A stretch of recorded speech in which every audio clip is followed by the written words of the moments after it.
Hi, I'm Jason Gorber from thatshelf.com, and we're here to talk about Free Guy. Big shelf. So Free Guy is sort of a high-concept romantic comedy. I mean, it's set in Seattle, so you immediately start thinking of Nora Ephron. And actually, there's moments that absolutely sort of speak to that in a previous time, Tom Hanks might have been starring in this. Instead, we got Ryan Reynolds, who's great. Look, when he finds the right project, he is so charming, so charismatic, and so engaging that you just sort of go along for whatever ride he's going to go along with. In some ways, there's echoes to something like a Lego Movie in terms of you have a peon, some sort of worker who actually finds a way of, transcending his experience. And in the same way, they're having a lot of fun with genre and different elements that they're bringing into. Free Guy is a NPC, a non-player character within a video game world who basically becomes self-aware. I mean, we can, weird echoes of Tron. I mean, whatever it is we're going to be, there's a sort of Pinocchio element of the character that just wants to be a real man. And it all sort of plays along with this sort of inside the world, outside the world kind of navigation. Visually, it's okay. I think that they might have done a little bit more with a sort of video game aesthetic. But when it works, and you have this sense of the quotidian violence and the sort of nonsense of walking down the street and suddenly somebody's, just driving and plowing into people and killing them all. Just the everyday citizenry of something like the non-player characters and something like Grand Theft Auto, which is obviously a very important reference for the film. But there's other game references. As a non-gamer, I can't sort of check them off. But I mean, those ones are relatively obvious. And again, this sort of inside-outside world thing that's going on.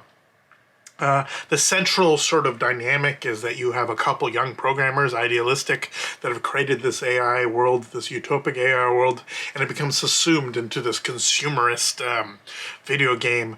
The bad guy, as it were, is really over the top. I'm not sure Taika Waititi's best moment. I guess some people really like what he's doing, but for me, it just felt. Look, I love Taika. I love most of the stuff he does, but this is just one for me where it just it didn't work. It felt a little too smarmy, a little too on the nose, frankly, and I just think that the film didn't give enough air to somebody to actually make this character believable in his sort of his evil machinations. It just felt. I felt as cartoony as anything inside the video game, unfortunately. Now, Ryan Reynolds absolutely, in contrast, could have played this film very plasticky, or being so distant from and constantly unaware about what's going on that it just would have been tedious. But they absolutely find the right line so that when he's discovering things, he very quickly figures things out. In other words, he's a smart person who's ignorant of the ways of the world. So when he figures it out quickly, we're not waiting for him. We're not so far ahead of the character that it becomes a little bit tedious. As the film goes along, it sort of proceeds along a train path that you sort of expect it to. But there's a couple fun things along the way. Look, I'm not a huge fan of something going back to Shrek as the most obvious time that I can think of when this truly exploded, of throwing in a specific kind of pop culture references, especially from a particular studio. This one is broadly part of the Disney universe. Look, we've just gone through Space Jam. We've gone through all kinds of stuff that do this kind of pop culture specificity all the time. It's not for me, but really the film in many ways isn't for me. It's a very adolescent film. So it's definitely not something that I thought was absolutely spot on in terms of what it gets right and of its tonality, of its storyline. It felt at times a little bit juvenile, a little bit adolescent, but frankly, that's who the film is aimed at. I mean, it's just a chaste enough romance that I think that it won't put off younger viewers. There's enough explosions, enough fun things going on, and enough silly jokes that I really think that it'll find it captivating. I think for me, it wasn't necessarily something that truly connected with me, but that's okay. Not all films need to necessarily connect with me.